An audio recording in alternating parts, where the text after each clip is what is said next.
Alors notre défi cette semaine, c'est donc transmettre un signal sonore, une simple note, ma voix, ou encore un morceau de musique, depuis un émetteur situé en un point A jusqu'à un récepteur situé au point B.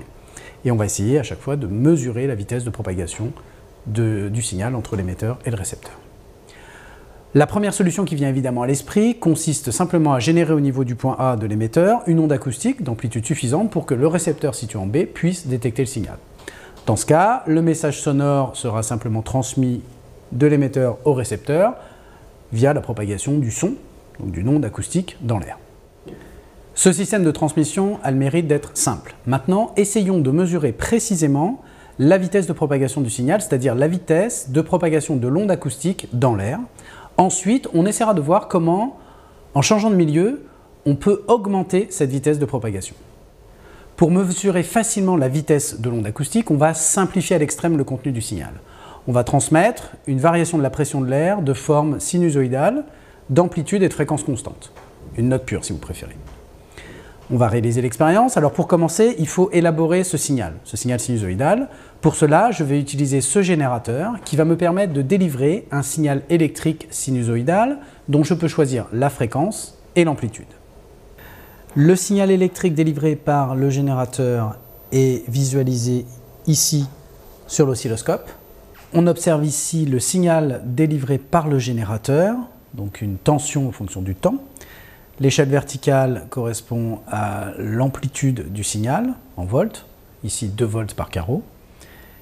Et l'axe horizontal, l'axe des abscisses, correspond au temps, ici 50 microsecondes par carreau.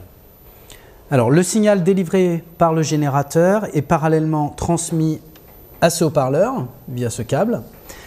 Haut-parleur qui a pour rôle de transformer le signal sinusoïdal électrique en une variation sinusoïdale de la pression de l'air, donc une onde acoustique. L'onde acoustique va se propager ici dans le tube, dans l'air.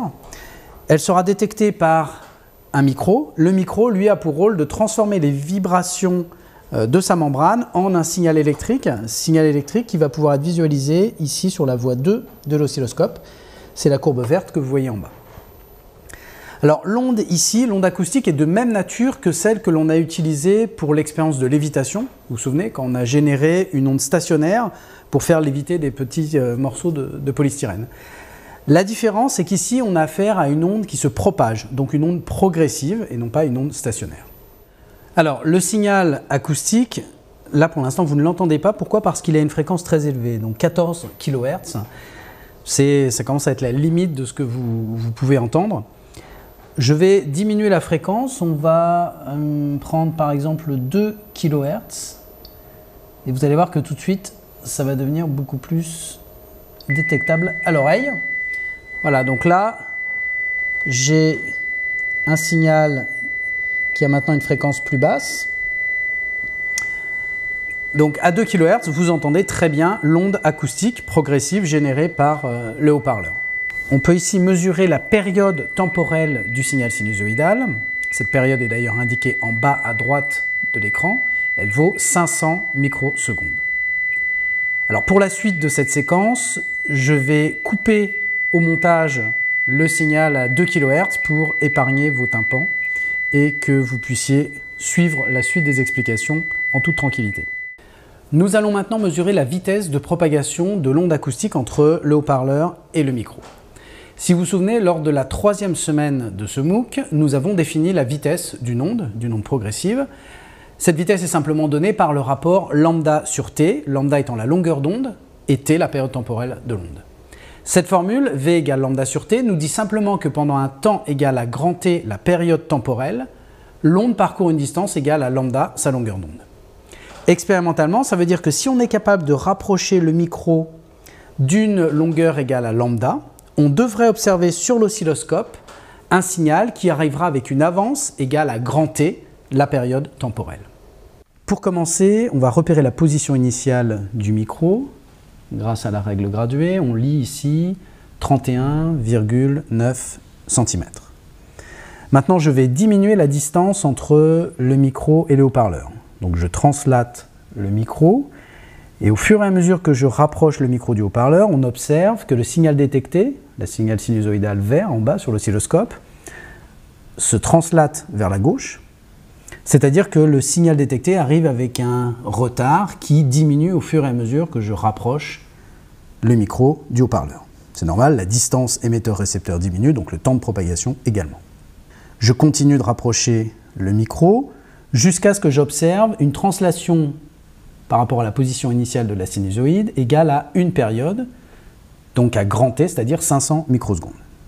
Donc ceci correspond à la position finale.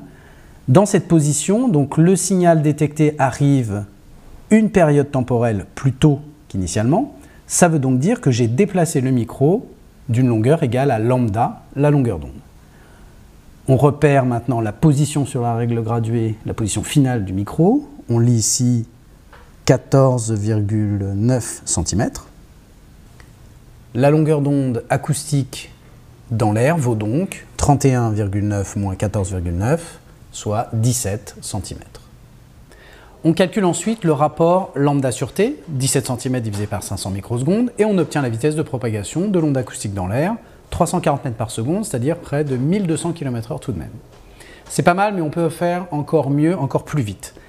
Alors comment? On va utiliser pour ça le fait que la vitesse de propagation d'une onde acoustique dans un gaz dépend de la densité du gaz.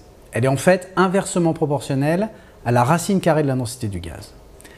Ça veut simplement dire que pour augmenter la vitesse de propagation de l'onde, il va falloir être capable de diminuer la densité du gaz. Très bien, quel candidat pour cette expérience? Il nous faut un gaz peu dense, non dangereux si possible. L'hélium est un très bon candidat. L'hélium est un gaz 7 fois moins dense que l'air. On devrait donc pouvoir mesurer une vitesse de propagation du son, donc d'une onde acoustique, dans l'hélium supérieure à celle que l'on a obtenue dans l'air. Faisons l'expérience.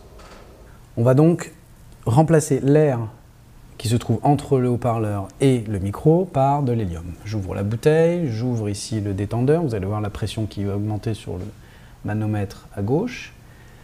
On va remplir l'espace donc entre le micro et le haut-parleur avec de l'hélium et on va maintenant pouvoir mesurer la vitesse de propagation de l'onde acoustique dans ce gaz. On utilise ici rigoureusement la même méthode que précédemment. Je repère la position initiale du micro et puis je vais le rapprocher en observant sur l'oscilloscope une translation vers la gauche du signal sinusoïdal détecté. Et je vais rapprocher le micro jusqu'à temps que j'observe un décalage d'une période temporelle à l'oscilloscope. Je rapproche le micro. On voit ici que la translation du micro se fait sur une distance beaucoup plus grande que précédemment, que dans l'air, ce qui veut dire que la longueur d'onde dans l'hélium est beaucoup plus grande que dans l'air. On repère la position finale et on détermine la longueur d'onde dans l'hélium, ici 45 cm. On divise lambda à 45 cm par la période temporelle, 500 microsecondes, et on obtient alors une vitesse d'environ 900 mètres par seconde, soit plus de 3000 km/h pour la vitesse de propagation du son dans l'hélium. Pas mal, c'est Mach 3, c'est la vitesse de pointe des meilleurs avions de chasse aujourd'hui. Est-ce qu'on peut aller encore plus vite? Alors oui, pour ça je vous propose d'oublier la propagation du son dans un gaz et de changer de milieu. On va essayer de mesurer la vitesse de propagation de l'onde, non plus dans un gaz, mais cette fois-ci dans un solide.